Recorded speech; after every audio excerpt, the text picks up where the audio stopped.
Hello, friends. Welcome back to our channel, Two Reds, One Pitch. I'm Maninder, a Liverpool fan, and we have Vineet with us, who is a Manchester United supporter. And today we would be talking about the upcoming season and, of course, the transfer window, the hottest topic right now. So, Vineet, with a wonderful end to the last season for both of us, we being champions and you avoiding relegation, I know we all are now looking forward to the next season. And with whatever transfer window we have seen so far, and with all the big names coming in for Manchester United, although I do wonder why people choose Manchester United after that horrendous season last year. But I've still seen people rejecting Newcastle and going to Manchester United, maybe just for money. I don't know. We will see. But they all go with the hope that they would be the hero. They would bring Manchester United back to their perch, which rarely happens from past decade or so. But if we talk specifically about this window, so with the new manager that you brought in last season, of course, he was working with an existing squad. He did not change much.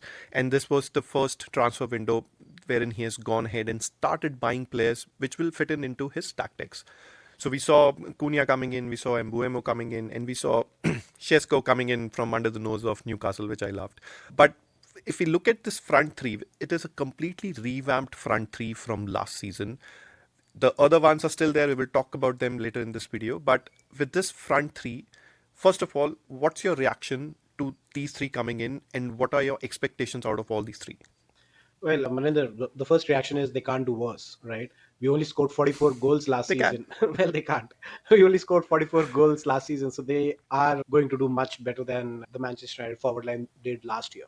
And one thing just stands out to me, right? How Manchester United approached this window. They have been really slow. I don't know. There are multiple things, positives and negatives, which stood out for me. One is that they have been slow.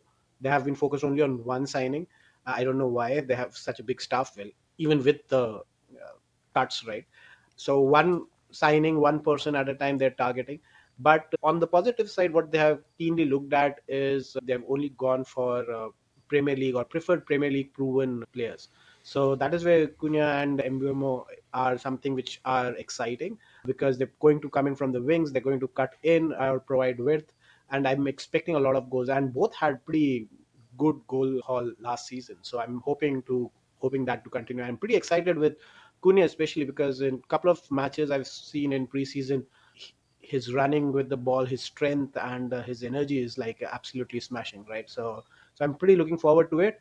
And Šeško, well, a little bit of an unknown quantity, to be honest, like Ekitike for Liverpool. But I'm really hoping that he also comes in his own and scores a lot of goals with this front three. So I'm pretty optimistic, right? Because we can't do worse, and we can only go up from there.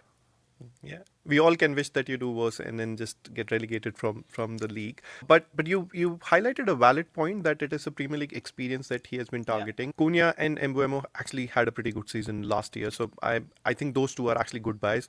Although it is slow, as you rightly said, for last part of the transfer window, I actually thought that Mbeumo would be signed on the transfer day deadline because Yeah, it was seriously. dragging for such a long time. But transfer window is always about incomings and outgoings. So you're excited about incomings, and that always is the case. But from outgoings perspective, Manchester United have always struggled to sell off the Deadwood.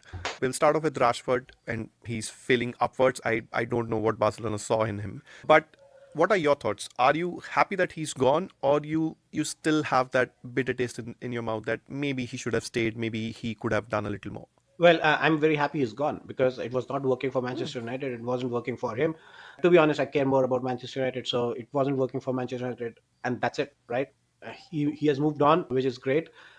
He has potential, but how many years will he just go on with potential? And a recent interview of his to Mika Richards and Lineker, and he said Manchester United are in transition, and for the players to come up and to perform, the transition has to start.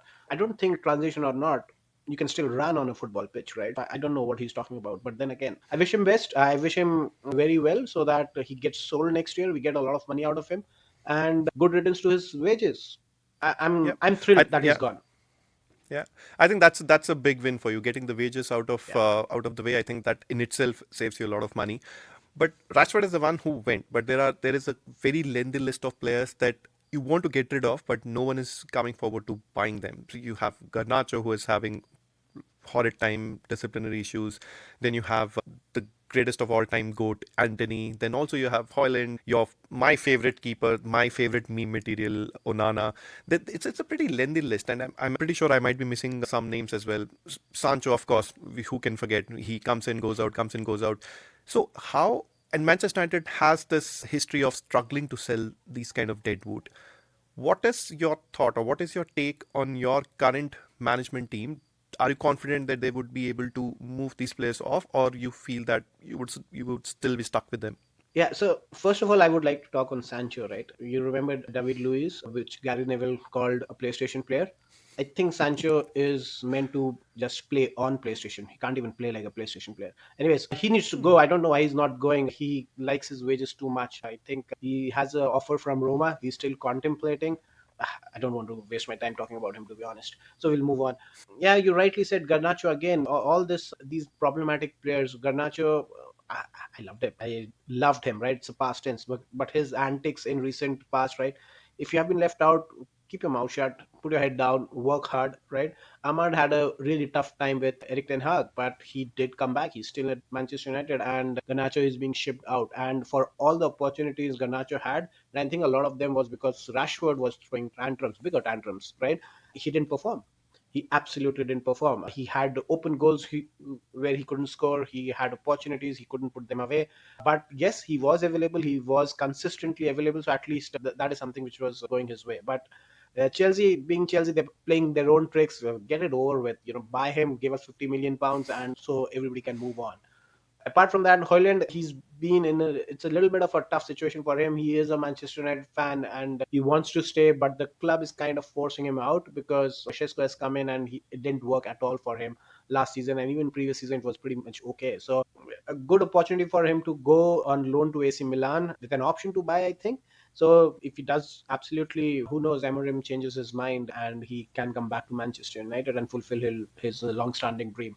Apart from that, Anthony, well, again, I have no idea. Everybody's so selfish. He just wants to go to Real Betis, and Real Betis doesn't have the money, and they want to drag this out till the last day so that he goes out on loan. And in my opinion, if he's not going to go out on loan, he should just be made to sit in under 21s or whatever that league is and not play, right? As in, make up your mind. He has had offers, but he didn't take any. So the sooner we get these people out, the better it is, so that we can invest that money in the next couple of weeks' time.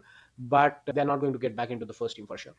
Out of this complete list, I think Hoyland is the only player out of Yeah. that list that I feel a little bit for because I actually liked him as a player. I liked his style, and he was also in an age bracket wherein you could evolve him and actually make him a pretty good striker. But then Manchester United is a poisonous pit, and anybody who goes in there just loses all the talent that he has. And I'm hoping that even the new signings that you have this year also goes through that same cycle.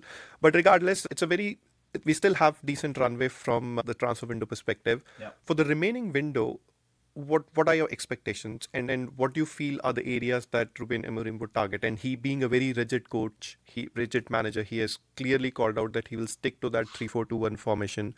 So he would have already done the homework from the existing squad and knows which players can fit in, which players can't. So now, from the remaining transfer window perspective, what do you feel are the areas that he still would like to target and bring in more bodies in? Yeah, and I'm not worried about the front line, right? Because we have three already, which we That's spoke sorted, about. yeah. Yeah, that's sorted. The one place which I'm really worried about is the midfield, because the top three, being the top three, as we discussed earlier, Fernandez has to play in the midfield, right? And he has to be on the ball and he ping his passes, etc. But he doesn't have legs, right? As well, he can't run around with a lot of legs. Let me put it that way. So that's a problem. Casemiro again, he showed some green shoots end of the season, but then again, they are not athletic midfield. Ugarte has been pretty, can we say, dogged in terms of being aggressive, etc., but still not been great at all, right? So we need somebody who really gets hold of the midfield, who can be very swift on his feet. They can travel with the ball, maybe carry the ball a little bit forward, give progressive passes, but also be the conductor, right?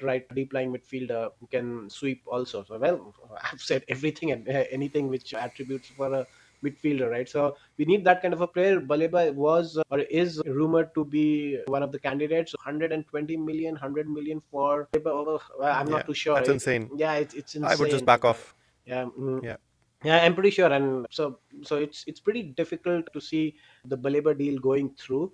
But well, there are other two or three players who have been linked as alternatives. But I definitely think we need somebody in the midfield. Kobe Mainu, I don't know what's happened to him.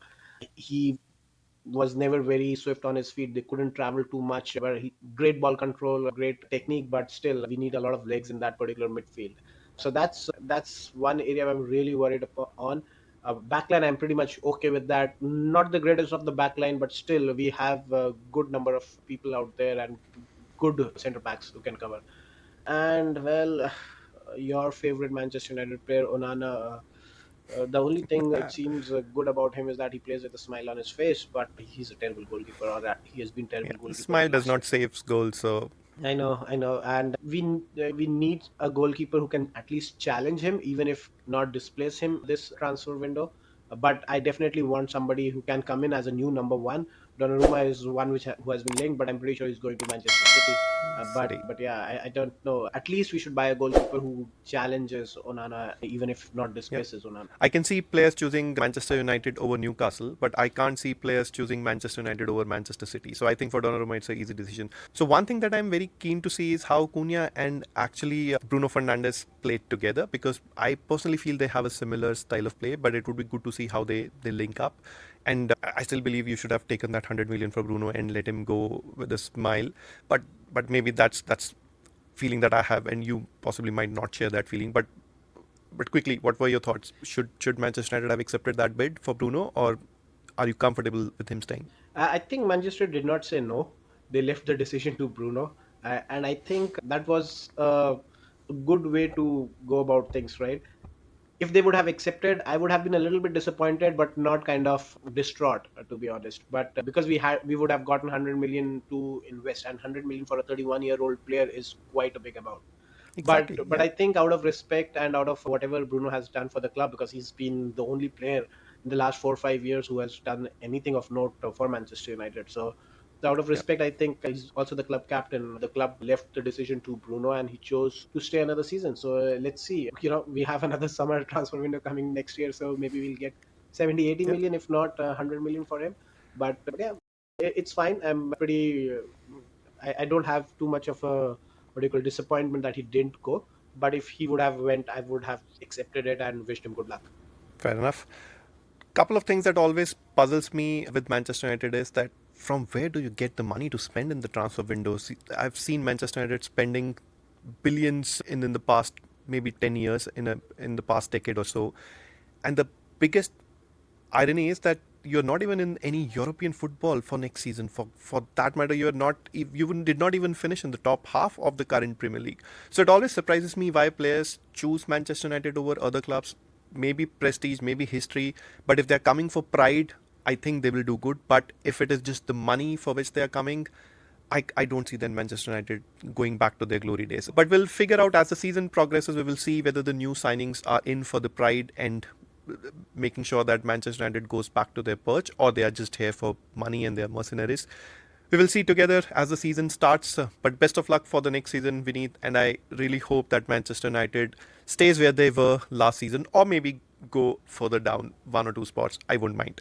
That wouldn't really happen. The only way to go is up when we are right at the bottom, right, or Yeah. almost at the bottom. So yeah, looking forward to the new season. I'm pretty excited about it.